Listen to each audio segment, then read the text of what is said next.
සුබ දවසක්. ලස්සනට ඉන්න අපි හැමෝම කැමතියි. ලස්සනට ඉන්න නම් අපේ හිතත් ලස්සට වෙන්න ඕනේ. ඒ වගේම තව කෙනෙකුගේ ලස්සන දකින්න හැමෝටම බෑ.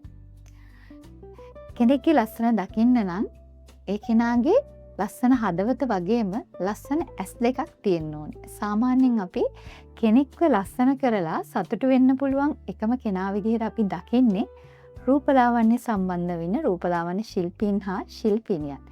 ඉතින් රූපබිමන් වැඩසටහනෙන් රූපලාවන්‍ය පිළිබඳ දැනුම ලබාගෙන කැමැත්තෙන් ඉන්න ඔයාලා වෙනුවෙන් තමයි අද දවසේ අපි එකතු වෙලා ඉන්නේ. භූමි ටීවී රූපබිමන් වැඩසටහනත් එක්ක අද දවසේ අපිත් එක්ක එකතු වෙලා ඉන්නේ ලස්සනට ඉන්න කැමැති ලස්සන හිනාවක් තියෙන ලස්සන රූපලාවන්‍ය ශිල්පිනියක්. ඇය තමයි තමාරා රණසිංහ. ආයිබෝන්. ආයිබෝවන්. හොඳයි. මේ දවස්වල මොකද වෙන්නේ? කොහොමද වාගේ තොරතුරු? මේ දවස්වල නම් පොඩ්ඩක් කාර්යබහුල කාලයක් වෙලා තියෙන්නේ. මේ දවස්වල නැකත් දවස්. ඒ නිසා මගේ සැලොන් එකේ වැඩත් එක්ක බොහොම විශේෂ කාර්යයක් ඉෂ්ට කරන්න යනවා අපේ DP Events අධිපතිනි දිනන්‍ය පීරිස් මහත්මිය. එයත් එක්ක මේ දවස්වල පොඩ්ඩක් එයාට උදව් කරගෙන එයාගේ රූප අභිමානී දැවැන්ත රූපලාවන්‍ය ශිල්පිනියන්ට සම්මාන උල්ලක් පවත්වනවා. ඒ නිසා අපේ වෘත්තිය වෙනුවෙන් පොඩි සේවයක් කරනවා මේ දවස්වල.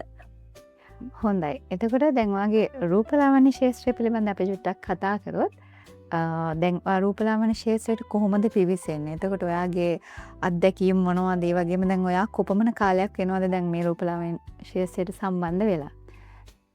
මගේ රූපලාවන්‍ය ශාස්ත්‍රයට මම සම්බන්ධ වෙලා නම් අවුරුදු 27ක් විතර දීර්ඝ කාලයක්.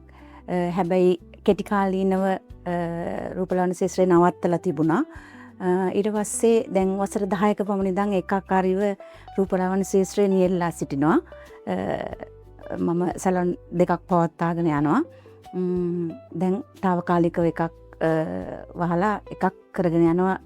ටිකක් කාර්යබහුලකම වැඩි නිසා.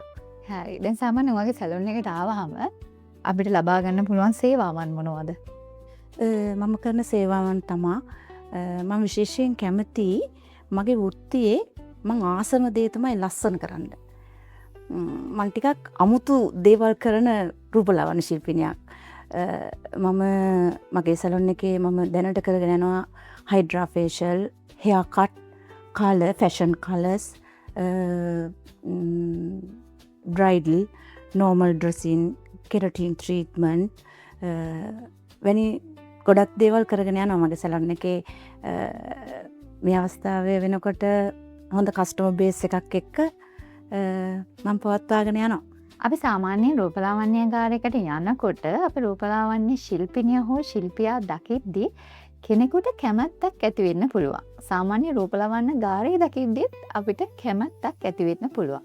එතකොට මම ඔයාගෙන් අහන්න යන ප්‍රශ්නේ තමයි සාමාන්‍යයෙන් ඔයාගේ රූපය ඔය විදිහට තියාගන්නේ කොහොමද? රූපලාවන්‍ය ශිල්පිනියක් කියන්නේම ලස්සන දකින්න පුළුවන්, ලස්සනට ඉන්න ඕනි කාන්තාවක්. ඒකනේ රූපලාවන්‍ය ශිල්පිනියක් කියන්නේ. එතකොට මම පළමුව මට ආදරෙයි. මේ ලෝකේ වැඩිම ආදරය කරන්න ඉස්සෙල්ලම මට.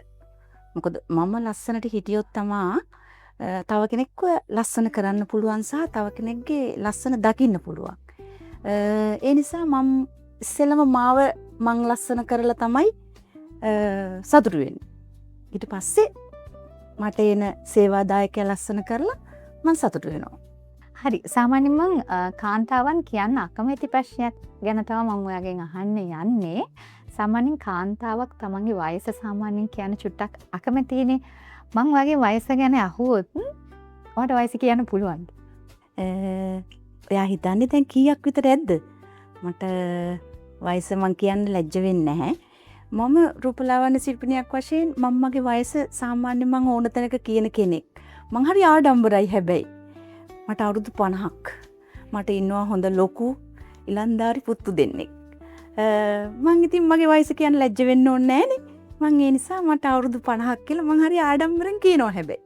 හරි. මං හිතනවා මේ උත්තරේ අපිට හරිම වටිනවා. මොකද සාමාන්‍යයෙන් කාන්තාවක් කියන්නේ වයස සාමාන්‍යයෙන් කියන්න අකමැති. නමුත් ඔබ වයස ඇහුවා විතරයි ලස්සනට හරි ලස්සනට වයස කිව්වා. මොකද ඔය වගේ වයසක් වුණත් ඔබ ලස්සනට ඉද්දි තමයි අපි එන කෙනෙකුටත් ආසාව හිතෙන්නේ. ඒක තමයි අපි රූපලාවන්‍ය ශාස්ත්‍රයේ අපිට ඉතාමත්ම වටිනා දේ.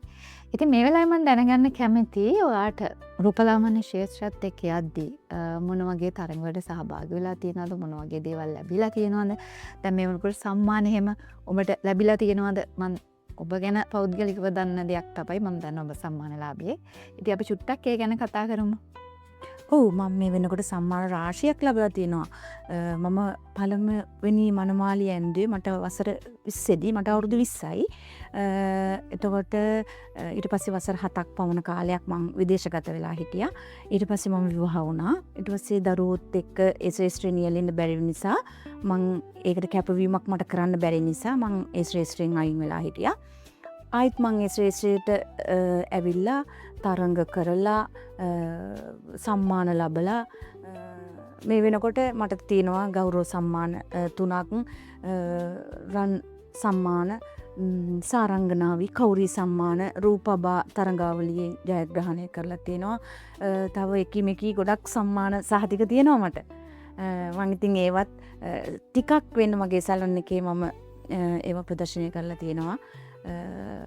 බොහොම ඉතින් සතුටුයි මට කියන්න මං අද මේ වෙනකොට රූපලාවන්‍ය ශාස්ත්‍රයේ දෙයක් කරලාගෙන තියෙනවා. හොඳයි. එහෙනම් අද දවසේ දැන් මම දැනගන්න කැමතියි අද දවසේ අපි ඔයා ප්‍රේක්ෂකයාට මොන වගේ වියත් අද කරලා පෙන්වන්න සූදානම් වෙන්නේ? ගොඩක් රූපලාවන්‍ය ශිල්පිනියෝ කරන්නේ බ්‍රයිඩල් එකක්, මේකප් එකක්, ඕ වගේ දෙයක්නේ. මට හිතුණා වෙනස් දෙයක් කරන්න.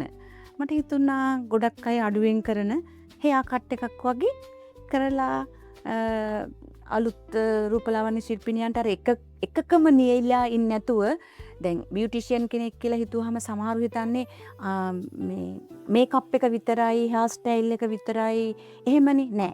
රූපලාවන්‍ය ශිල්පිනියක් කියන්නේ අපි හැම දෙයකම දක්ෂ වෙන්න ඕනේ. හෙයා කට් එකක් කරත් ඒක හරි ප්‍රොෆෙෂනල් විදියට නීට් එකට අපි කරන්න ඕනේ. එතකොට ෆේෂල් එකක් කරත් එහෙමයි. බ්‍රයිඩල් එකක් කරත් එහෙමයි. ඉතින් ඒවා අපි කාලයක් යනකොට ඒවා අපි ඉගෙනගෙන පරිණත වෙනකොට අපිට දැනෙන්න ගන්නවා. එතකොට මොකද අපි බ්‍රයිඩල්ම විතරක් කළොත් අපිට සැලොන් එකේ බිස්නස් එකක් හදාගන්න බැහැනේ. එතකොට ඒ නිසා මම ඩීම්ට්‍රෝන් කොලෙජ් එකේ තමයි හෙයා කට් කෝස් එක කළේ. මම ඒ නිසා එතනනුත් හොඳ අධ්‍යාපනයක් ලැබලා මට හිතුණා අද දවසේ අර වෙනස් දෙයක් කරන්න. හෙයා කට් එකක් කරලා පෙන්නන්න තමයි මම අද බලාපොරොත්තු වෙන්නේ.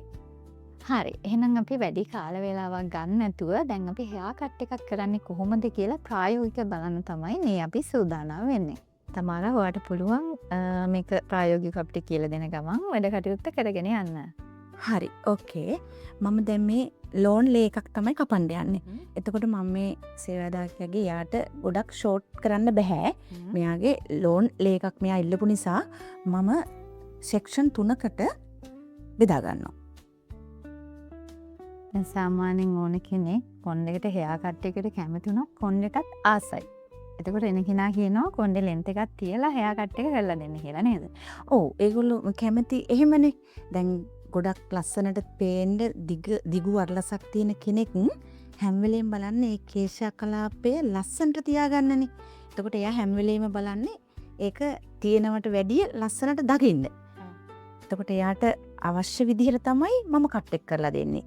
එයාට ඕනි කොහොමද මට ලෝන් එකක් දෝනි, ෂෝට් එකක් දෝනි.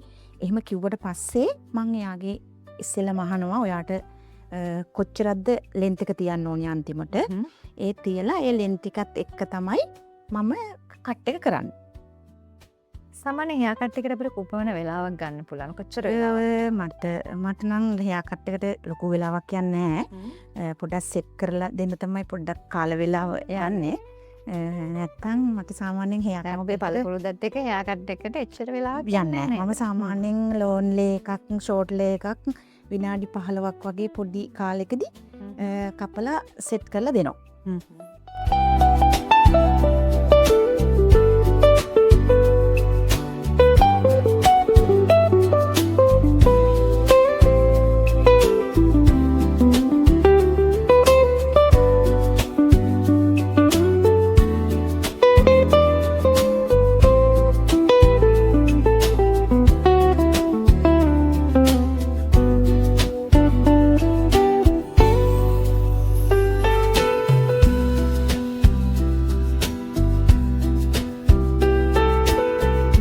කොච්චර මූණ ලස්සනට තියාගත්තත් කොණ්ඩයක් නැත්තම් ඒ ලස්සන තිබුණාට වැඩක් නැහැනේ.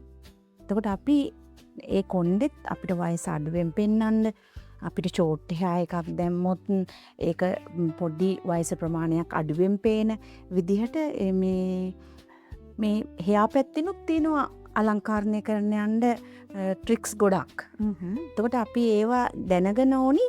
දැන් hair cut එක කරන්න අපි යාගේ මූණට ගැලපෙන ආකාරයට ඒ hair cut එක කරලා දෙන්න. එතකොට එයා හරි සතුටුයිනේ.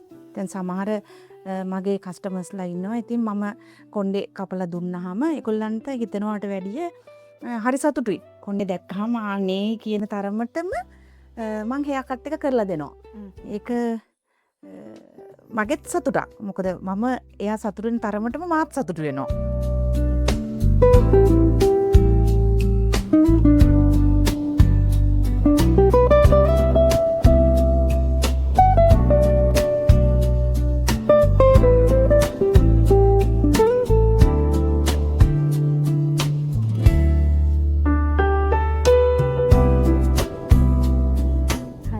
පැහැදිලි කරන්න පුළුවන්ද ඔයා කොහොමද සෙක්ෂන් කරගත්තේ දැන් මේ hair cut එකට? මේක මේ අපි ලෝන් hair එකක් හින්දා මම මෙහෙම එක රූපලාවන්‍ය ශිල්පිනීන් එක විදිහට තමයි hair cut කරන්නේ. ඔව්. දැන් සාමාන්‍යයෙන් අපි hair cut කරලා සුපුරුදු නිසා තමයි මේ විදිහට ගන්නෙ. තව කෙනෙක් මීට වැඩිය වෙනස් ආකාරයකට කපන්නේ. කාල වේලාවත් එක්ක ඔව් මම මේ ඉක්මනට කපා ගන්න ඕනි නිසා මම කාල වේලාව අවශ්‍ය නිසා මේ විදිහට කට් කරනවා. එතකොට මම මේ කට් එක කපන්න මම සෙක්ෂන් 3කට තමයි බෙදාගත්තේ.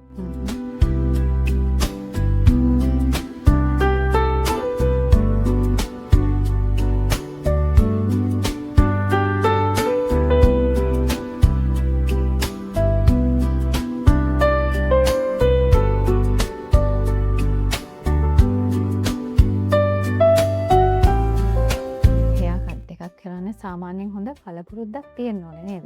ඔව් සාමාන්‍යයෙන් hair cut එකක් මෙහෙමනේ දැන් සමහර ක්ලයන්ට්ස්ලා ඇවිල්ලා ලේ එකක් කපලා දෙන්න කියලා කියනවා. හැබැයි අපි අහන්න ඕනි ක්ලයන්ට් ගෙන් අනිවාර්යයෙන්ම ඔයාගේ hair cut එක කොහොමද ඔයාට වෙන්න ඕනි?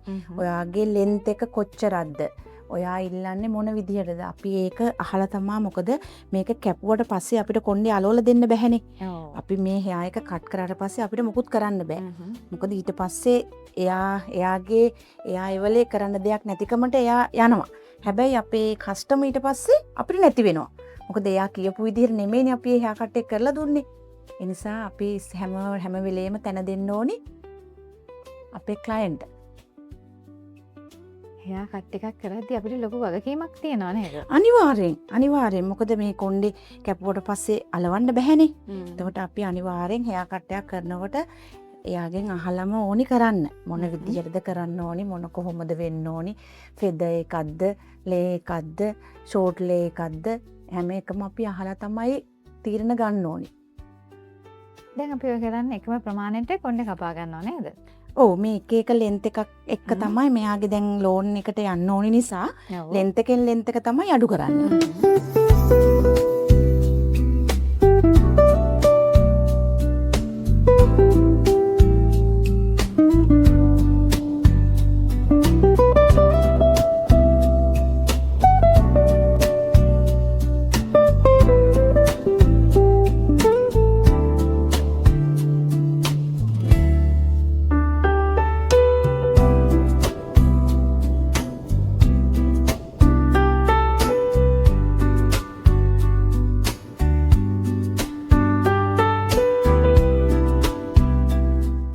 සාමාන්‍යයෙන් අපේ සැලොන් එකට කර්ල් hair එකක් આવුත් කොහොමද hair cut එක? hair එකක් આવුත් අපි ඉස්සෙල්ලාම wash කරලා එයාගේ length එක බලනවා. මොකද curly hair එක කපනකොට හරි පරිස්සම් විය යුතුයි. මේ dry වෙනකොට කෙස්කස් ටික ඔක්කොම උඩට මේ පෆ් වෙලා එනවනේ. එතකොට අපි අනිවාර්යයෙන්ම එයාගේ අහන්න ඕනි එයාගේ කොහොමද මේ hair cut එක වෙන්න ඕනේ. එක්කෝ කොණ්ඩේ අයන් කරලා හරි කමන්නේ. එයාට length එක පෙන්නලා ඕනි කපලා දෙන්න.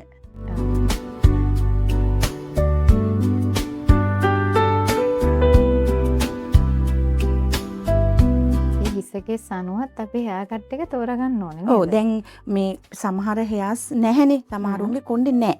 ඔව්. එතකොට අපි මේ වොලියුම් එක පෙන්නන්න කපන්න පුළුවන්. හ්ම්. ඕනම කොණ්ඩේක කොණ්ඩ අපි කියමුකෝ සාමාන්‍ය මධ්‍යස්ථ ප්‍රමාණයේ හෙයා එකක් තියෙන්නේ කියලා.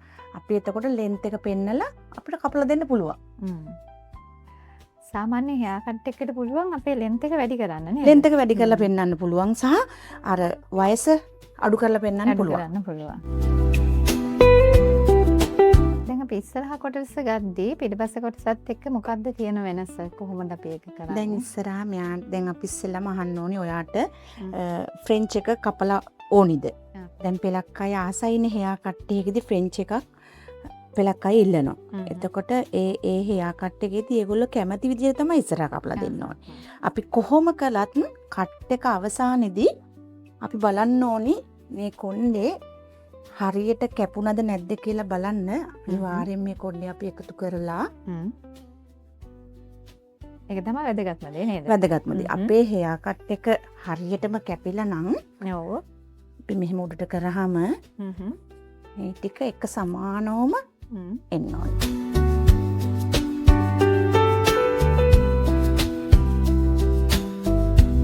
දැන් මෙයාගේ ලෝන් ඔව්. ලේ එකක්නේ. එතකොට අපි මේ කට් එකේ අඩුපාඩු මෙතනින් අපිට බැලිය හැකියි. ආහා. කොච්චර ප්‍රමාණයක් තව කට් වෙන්න ඕනිද මේක නීට් කරගන්න. ඔව්. එතකොට අපි මේක නීට් කරලා ලස්සනට දෙන්න ඕනේ. කෙටි කාලෙකින් අපි සරල හෙයා කට් එකක් ඒ කියන්නේ ඕනම කෙනෙකුට හරි නිවැරදි ආකාරව කරන්න පුළුවන්. හැබැයි අපි හෙයා කට් එක පේන්නේ අපිට ලස්සනට අපි සෙට් කරලා දෙන්න ඕනේ. දෙන්න ඕන. හෙයා කට් එකේ ලස්සන දකින්න බැහැ නැත්තම්. එතකොට අපි ලස්සනට හෙයා කට් එක ලස්සන ෆ්‍රෙන්ච් එකක් කපලා ඔව්. දැන් මෙයා සාමාන්‍යයෙන් අවුරුදු 20ක විතර ගර්ල් කෙනෙක්නේ. එයා ටිකක් කැමති එයාගේ ලෙන්ත් එකක් තියෙනවා නේද? ඔව්. ඒ නිසා මං ලෙන්ත් එක තියලා තමයි එයාගේ කැපුවේ. ඔව්. දැන් ඊට පස්සේ අපි මේක සෙට් කරන්න ඕනි.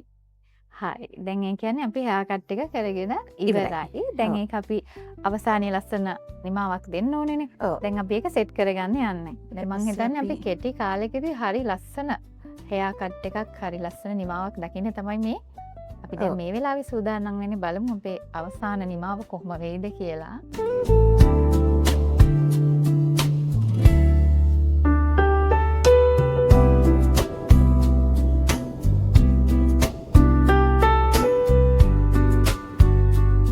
ඊට පස්සේ මම මේ හෙයා කට් එක සෙට් කරලා දෙනවා.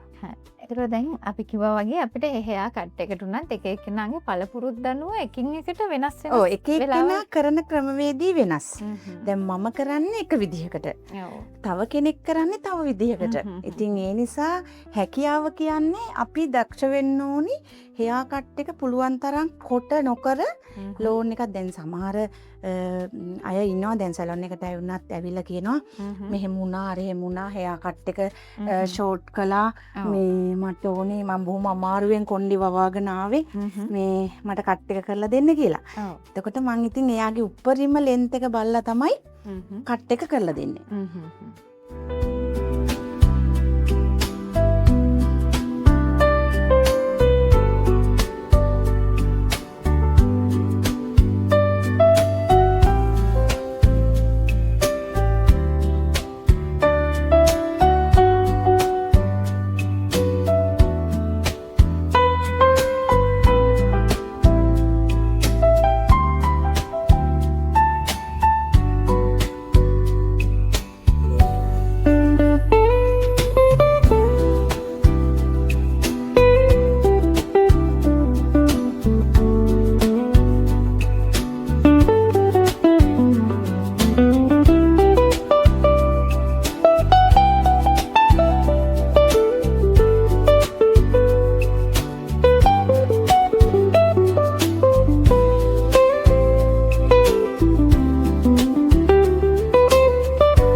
පොඩි කාල සීමාවක් එක්ක ඔබ හරි පැහැදිලිව ඒක හෙයා කට් එක අපි නිවැරදිව කියලා දුන්නා. ඒක හරි පැහැදිලි.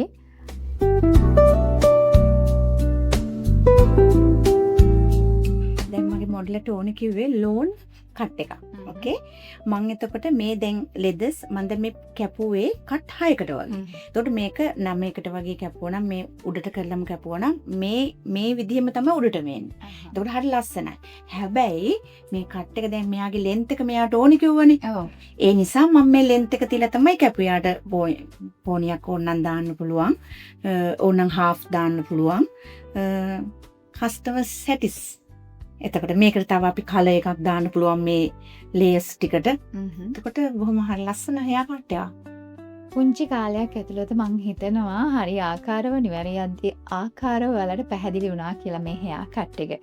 ඉතින් සැලොන් තමාරා. දැන් කොහොමද ඔබේ සැලොන් එකට මේ වගේ හෙයා කට් එකක් කරගන්න එන්නේ? මම පළමුව කියන්න ඕනේ මම අද මේ වෙනකොට මෙතනට ආවනම් මම මේක අවස්ථාවක් කරගන්නවා. මගේ ගුරුවරු මගේ සහෝදරයෝ විශේෂයෙන් මගේ නංගි සහ මල්ලි එයාගේ මහත්තයා මගේ සහෝදරයෝ මට ලොකු හයියක් වුණා මේ ශේෂ්ත්‍රයේ මගේ මුතාලා දෙන්නත් එක්ක මේ වෙනකොට ඉතින් මගේ සැලොන් එකේ මම හැමදේම කරගෙන ලොකු පිටිපස්සෙන් මට ලොකු හයියක් දීගෙන මගේ කල්යාණ මිත්‍රයෝ දෙන්නෙක් ඉන්නවා ඒගොල්ලෝ ඇතුළු හැමෝම මට මේ ශේෂ්ත්‍රය ඉස්සරහට යන්න ගොඩක් උදව් කරා මහන්සියෙන් කැපවීමකින් හරි හිතේ හයිය තියලා මම දිරිමත් කරා මට මේ අවස්ථාවක් ලබා දුන්න ඔබතුමියටත් ඔබගේ channel එකේ ඉන්න සියලුම දෙනාට සහ මට උදව් උපකාර කළ හැමෝටම ස්තුතියි කියනවා මම මගේ සැලොන් එකට එනවා නම් කහතුඩුව හයිඩ්‍රාමි ඉදිරිපිට සැලොන් තමාරා මගේ කන්ටැක්ට් නම්බර් එක 071 566 1029 071 77 41 858 ඒ නම්බර් දෙකෙන් එකකට කතා කරලා අපොයින්ට්මන්ට්ස් දාගෙන එන්න පුළුවන් මම ගොඩක් මේ දවස්වල අපොයින්ට්මන්ට් වැඩ කරන්නේ මොකද මට පොඩක් කාර්ය බහුල නිසා මම ආරාධනය කරනවා ඔබ කැමති නම් මගේ හෙයා කට් එකකට මාගාවට ලස්සන වෙන්න ඕන නම් එන්න කියලා. මං හිතනවා මට වඩා හරි පැහැදිලිව ඇය ගැන පැහැදිලි කරා. එහෙනම් ඉතින් අපි තවත් දවසක මේ වගේ ලස්සන වැඩසටහනක හමු වෙන්න බලාපොරොත්තු වෙමු. භූමි TV භූමිරු අබිමන් අදට අපි ඔබෙන් සමුගන්නවා.